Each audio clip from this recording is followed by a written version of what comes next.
बोलिए सद्गुरुदेव भगवान की, गुरु माता की, भगवान भोलेनाथ की, माता कामाख्या की, सभी संतों की, गौ माता की, बोलिए सच्चे दरबार की, करौली शंकर महादेव की, हर हर महादेव।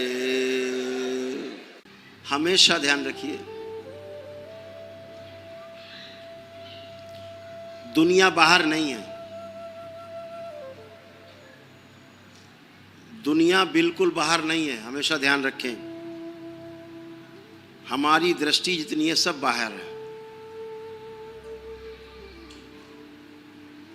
योग साधना बाह्य दृष्टि है, तंत्र साधना अंतर्दृष्टि है। इसका ध्यान रखना। सारा संसार आपका आपके अंदर ही बसा हुआ है, बाहर कुछ भी नहीं है।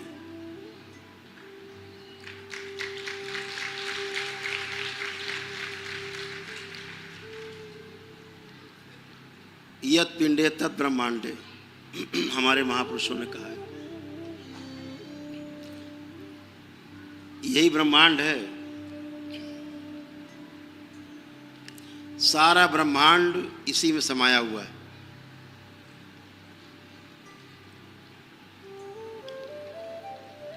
मनुष्य का शरीर एक ऐसा शरीर है जिसमें इस सृष्टि का एक एक कण, हर वस्तु का इसमें समाहित है। इसके अंदर सोना भी है, इसमें चांदी भी है, इसमें लोहा भी है, इसके अंदर तांबा भी है, इसके अंदर दुनिया की हर गैस है। जितनी गैसें होती हैं सब इस शरीर के अंदर है। जल भी है, वायु तत्व भी है, आकाश तत्व भी है, पृथ्वी तत्व भी है और अग्नि तत्व भी है। सब कुछ इसी शरीर में है। ऐसा कोई स्थूल तत्व बाकी नहीं, ऐसा कोई सूक्ष्म तत्व बाकी नहीं जो इस शरीर में नहीं है। एक अनुपात में है। जब वो अनुपात कम या ज्यादा होता है तो उसे रोग कहते हैं। और ये अनुपात कम ज्यादा होता है आपके सोच विचार से। आपका जो सोच विचार है नकारात्मक है तो एक तरह से आप होते हैं। आप सकारात्मक हैं तो सकारात्मकता के साथ दूसरे तरह से आप होते हैं। कोई भी आपको देख के चेहरा बता सकता है, साधारण व्यक्ति, कि आप नकारात्मक सोच रखते हैं कि सकारात्मक सोच रखते हैं।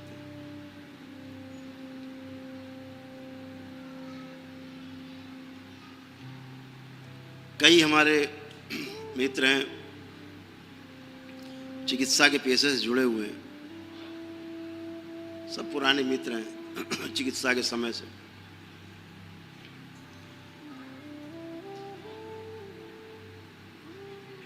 जब भी हम कहते थे कि पूछते थे हार्ट अटैक क्यों हुआ, तनाव था, तनाव के कारण हार्ट अटैक। जब उनसे हम कहते थे ये भाई तनाव क्यों था, क्या कोई समस्या थी,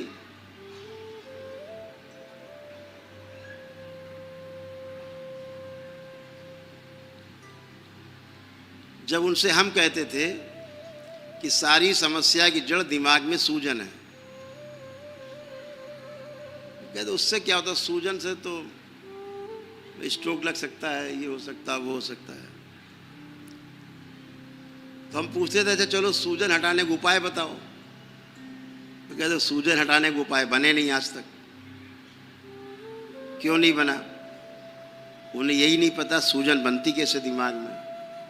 तो जब हम उनसे कहते थे आपकी नकारात्मक इच्छा विचार आशाएं, उनके कारण आपके मस्तिष्क में सूजन बनती है, फिर रोग उत्पन्न होते हैं। बोले उससे नहीं होता है, क्योंकि उन्होंने जाना नहीं सूक्ष्म जगत को। जब सूक्ष्म जगत को नहीं जाना तो बेचारे यही नहीं बता सकते कि सूजन उत्पन्न कैसे होती है। तो उत्पन्न कैसे होती है तो रोक भी नहीं सकते। लेकिन चिकित्सा विज्ञान भी अद्भुत है। जो जो जानता जाता है वो सही से जानता जाता है, लेकिन उनकी समस्या क्या है, वो एक टुकड़े को जानते हैं, संपूर्णता में नहीं जानते। और हमारे ऋषि मुनियों का विज्ञान अगर एक कण की बात कर रहा है तो वो एक कण की बात तब कर रहा है जब पूरी सृष्टि को समझ चुका है। उस सृष्टि को समझने के आधार पे वो उस कण की विवेचना करता है। आधुनिक चिकित्सा विज्ञान या आधुनिक विज्ञान एक कण को पकड़ लेता है, उसका विवेचन करने लगता है, इसमें ये है, इसमें फला है, इसमें दिमाग का है। ये कण आया कहाँ से, जाएगा कहाँ, क्यों आया, कैसे आया, कोई लेना देना नहीं, बस है। ऋषि मुनियों को विज्ञान सब अनुसंधान करके छोड़ चुका। आप यहां इतने लोग बैठे हो, अंदर एक जिज्ञासा है, एक समझने के लिए अंदर प्यास है, और यही प्यास आपको लक्ष्य तक ले जाती है। इस प्यास को कभी बुझने नहीं देना है, ध्यान रखना है।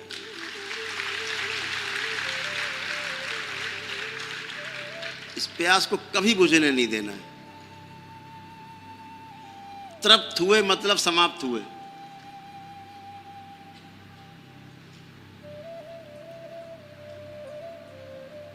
ये ध्यान रखना है। जिज्ञासा बहुत जरूरी है, एक बच्चे जैसी जिज्ञासा।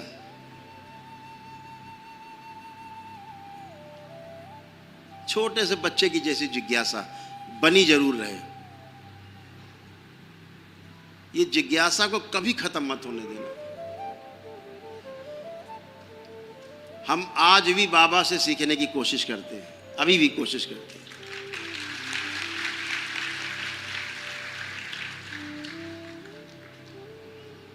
और इसलिए कोशिश करते हैं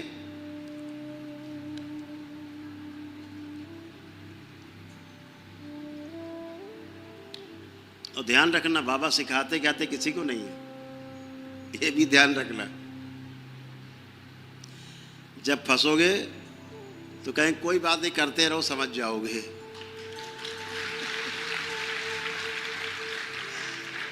ये हम अनुभव के आधार पे कह रहे हैं, हम झेल चुके हैं, हमने बहुत झेला है।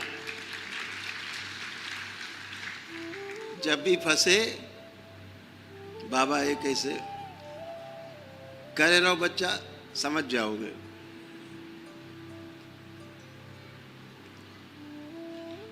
तो स्वयं समझना है। सबसे बड़ी गुरु कृपा है।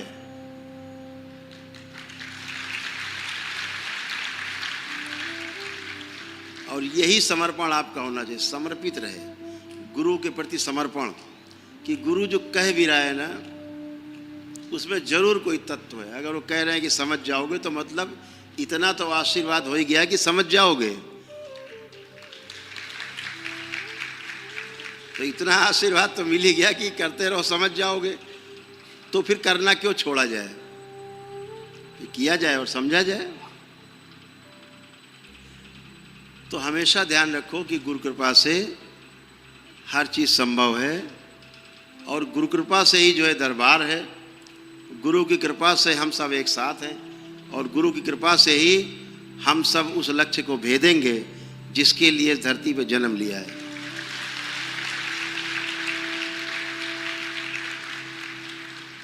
हर धर्म में, हर मजहब में, धर्म तो खैर एक ही है सनातन, बाकी तो सब मजहब हैं या पंथ हैं, संप्रदाय हैं, छोटे छोटे बने हुए हैं, अच्छा काम कर रहे हैं, उनकी दिशा ठीक है। एक विशेष लक्ष्य को लेकर के एक संप्रदाय बन गया, एक विशेष लक्ष्य को लेकर कोई मजहब बन गया, तो वो ठीक है। अंतिम लक्ष्य उनका वही है, सनातन। तो सनातन जो हमारा लक्ष्य है वो सभी का लक्ष्य है। हर मजहब में, हर संप्रदाय में अच्छी अच्छी बातें कही गई हैं। कहीं कहीं पर उनको अपने हिसाब से तोड़ मरोड़ लिया लोगों ने। जैसे एक मजहब है, वो सनातन के उल्टे काम करेगा। हर काम उसको उल्टे करना है, सीधा करने नहीं है, हर काम उल्टा करना है। तो समस्या मजहब बनाने वालों की नहीं है, समस्या मजहब को मानने वालों की है।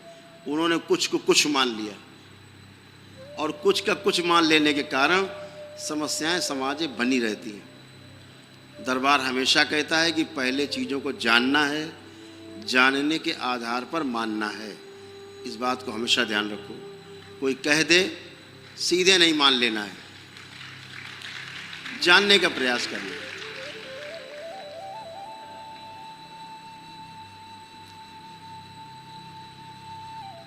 तो बहुत अद्भुत है। थोड़ा सुनो।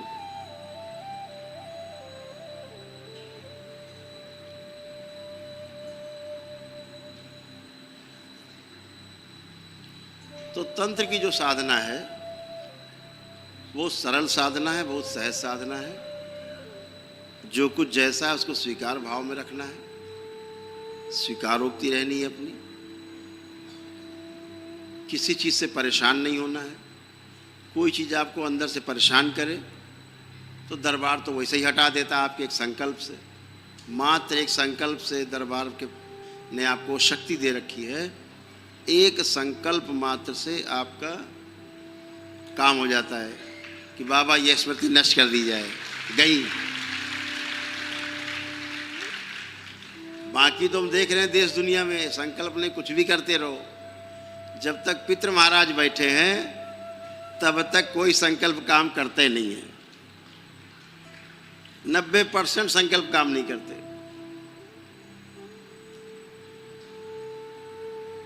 तो इसलिए आपके पास तो वो शक्ति है कि एक संकल्प करते हैं, स्मृति नष्ट हो जाती है।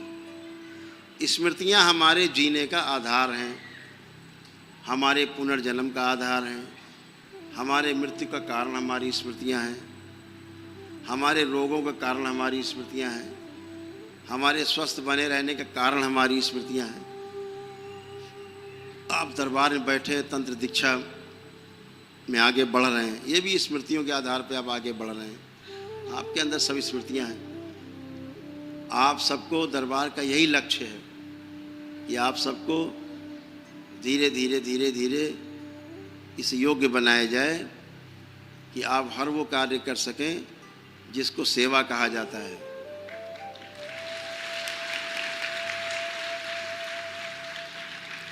और सबसे बड़ा जो कार्य है वो शिक्षा और स्वास्थ्य के क्षेत्र में बहुत बड़ा काम है। जो मानव शरीर हमको मिला है, इसके द्वारा हम शिक्षा और स्वास्थ्य के क्षेत्र में बहुत बड़ा काम कर सकते हैं। एक व्यक्ति हजारों लाखों व्यक्तियों को स्वस्थ कर सकता है, एक व्यक्ति हजारों लाखों लोगों को शिक्षित कर सकता है। ये शक्तियाँ ईश्वर ने हम सबको दी है।